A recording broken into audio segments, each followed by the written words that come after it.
A woman dies and goes to heaven. When she gets to the pearly gates, she finds an angel waiting. What do I need to do to get in? She asks. You just need to spell a word, The angel replies. That doesn't sound bad. What word do I need to spell? She asks. love. Replies the angel. Relieved, the woman quickly fires off. Love. The angel nods and opens the gate for her. Many months pass. Then, one day, the angel guarding the gate approaches the woman and asks if she would mind watching the gate for the day. The woman agrees and assumes her post. While she's there, a man approaches the gate, and it was none other than her husband. Oh, my love! She cries. What has happened to you so soon? My dear, I was a wreck the day you left me. I fell into a deep depression that couldn't be beaten. When you were in that accident, I couldn't sleep. I couldn't eat. I could do nothing but mourn for you, he says. I hope you eventually were able to move on and not live with that pain for too long. She consoles. Actually, He replies. there was a nurse that took wonderful care of you, and me as well. We eventually became very close, and she helped me so much. I eventually asked her to marry me. We were on our honeymoon when I got into a terrible skiing accident, and that's why I'm here. So, what do I need to do to get in? You simply need to spell a word. She tells him. That's it? What a relief! What word do I need to spell? He asks. She replies. Baccalaureate. A blonde walks into a bar looking frustrated. The bartender asks her, "What's the matter?" The blonde replies, Well, I've got these two horses and I can't tell them apart. I don't know if I'm mixing up riding times or even feeding them the right foods. The bartender suggests, "Why don't you try shaving the tail of one of the horses?" The blonde says, That sounds like a good idea. I think I'll try it. A few months later, she returns to the bar in worse condition. I shaved the tail of one of the horses, but it grew back and I can't tell them apart again. The bartender says, "Why don't you try shaving the mane?" A few months later, the blonde is back. I shaved the mane of one of the horses, but it grew back. The bartender yells, "Just measure the damn horses. Perhaps one is slightly taller than the other one." The blonde stormed out of the bar. The next day, the blonde runs into the bar. It worked, She exclaims, I measured the horses. And the black one is 2 inches taller than the white one. A lawyer dies and goes to hell. The devil pulls up his file and sighs. You've been a naughty boy, haven't you? Extortion, fraud, theft, and even murder. The lawyer hangs his head in shame, and the devil pats him lightly on the shoulder. I'm a fair guy. What I'm going to do is let you pick your own punishment. The devil leads him through the fields of tortured souls into his manor and down a long, dark hallway. Before them stand 3 large oak doors.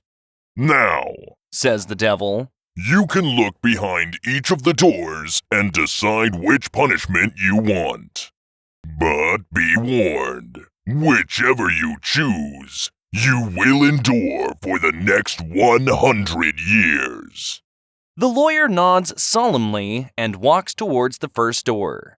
Pushing it open, he sees a man being whipped by a horrendous demon over and over again. Shuddering, he slams the door shut and walks to the second door. Behind this door is a man being hung repeatedly. With each snap of his neck or strangulation, he is restored and forced to endure the act again and again. The lawyer retches and walks to the third door. Swinging it open, he sees a gorgeous blonde deeply embracing and kissing a dirty, disheveled old man. Watching this causes the lawyer to grin lewdly. Rubbing his hands together, he turns to the devil and says, "I want door number 3. The devil grins wickedly and replies, Okay. Walking to the door, the devil swings it open, leans in and shouts, Hey, Blondie. can leave the room now. One day, Einstein is called on to speak at an important science conference. On the way there, he tells his driver, "I'm sick of all these conferences. I always say the same things over and over." The driver agrees. "You're right. As your driver, I have attended all of them. And even though I don't know anything about science, I could give the conference in your place." Noticing that his driver looks a lot like him, Einstein says, "That's a great idea. Let's switch places then." So, they switch clothes. The driver dressed as Einstein and Einstein dressed as the driver. As soon as they arrive, the driver goes on stage and starts giving the usual speech, while the real Einstein attends it. In the crowd, there is a scientist who wants to impress everyone. So, he thinks of a very difficult question to ask Einstein, hoping he won't be able to respond. The scientist then stands up and interrupts the conference by posing his question. The whole room goes silent, holding their breath, waiting for the response. The driver looks at him, dead in the eye, and says, "Sir, your question is so easy that I'm going to let my driver reply to it for me." A man met an older woman at a bar one night. She looked pretty good for a lady who must have been in her 60s. In fact, she wasn't bad at all. He found himself thinking that she probably had a hot daughter. They drank a couple of beers and then she asked him if he'd ever had a sportsman's double. "What's that?" he asked. It's a mother and daughter threesome, She replied. His mind began to embrace the idea and he wondered what her daughter might look like. He said, "No, I haven't." They both drank a bit more and she said with a wink, Tonight's going to be your lucky night. As they drove back to her place, he was nervous with anticipation of the fantastic night ahead. After arriving at her house, she turned on the hall light and then shouted upstairs, Mom, you still awake? A redneck is hiking through the woods with two Native Americans. As they come across a cave, one of the natives yells, "Whoop, whoop!" Another voice calls from the cave, Whoop, whoop. The native then strips out of his clothes and runs into the cave. "What was that all about?" asks the redneck. The other native explains, "It's our mating ritual. A woman who is ready to mate will wait in a cave. If we come across a cave, we yell inside. If we hear a call back, we know we can go in and meet with her." A few minutes later, they come across another cave. The remaining native yells, "Whoop, whoop!" Another voice calls from the cave, Whoop, whoop. Without hesitation, the second native takes off his clothes and runs inside. Now all alone, the redneck continues on his way. Eventually, he comes across a very large cave. "There must be a large, beautiful woman in there," He thinks to himself. "Whoop, whoop!" He calls out. A very loud whoop, whoop comes from the cave. "Wow, she's got a voice. He thinks. Sounds like she's larger and beautifuler than I imagined." He strips off his clothes and runs into the cave. The next day, the headline in the local newspaper reads, "Naked Redneck Run Over by Train." Jose lives in a small rural Mexican village. He absolutely loves American baseball, and it's all he ever talks about. One day, all the villagers decide to take up a collection so that they can send Jose to an American baseball game. The day finally arrives when Jose is going to be traveling to see an actual baseball game. On the way out to the game, Jose's car breaks down. So when he eventually gets to the game is sold out. Jose pleads with the ticket agent. "Please, I drove all the way up from Mexico. Isn't there something you can do?" "Well," says the ticket agent, "there is one seat left, but it's right at the top of the flagpole. If you want it, it's yours." "I'll take it." Jose says excitedly. After the game, Jose drives back to Mexico. The next day, all the villagers visit Jose's house and ask him, Jose, tell us, did you have a good time? Oh, yes. Jose replies. The American people are so nice. What do you mean? The villagers ask. Well, before the game started, all the people stood up, looked right at me, and started singing, Jose, can you see? Tom signs up with the army and gets sent on basic training.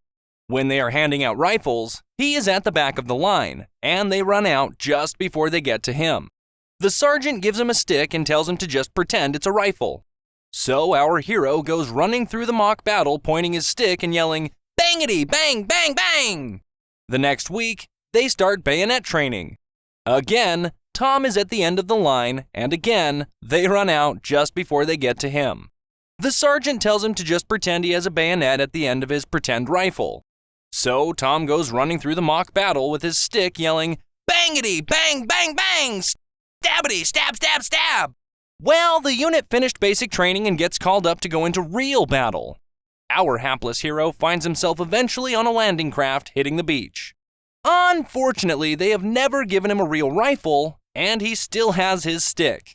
He is wondering what in the heck he is gonna do.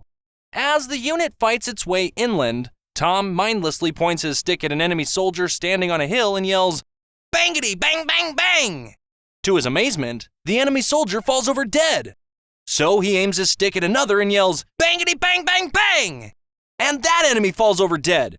Now our hero is running madly along, pointing his stick at any enemy soldier he sees, yelling, "Bangity, bang, bang, bang!"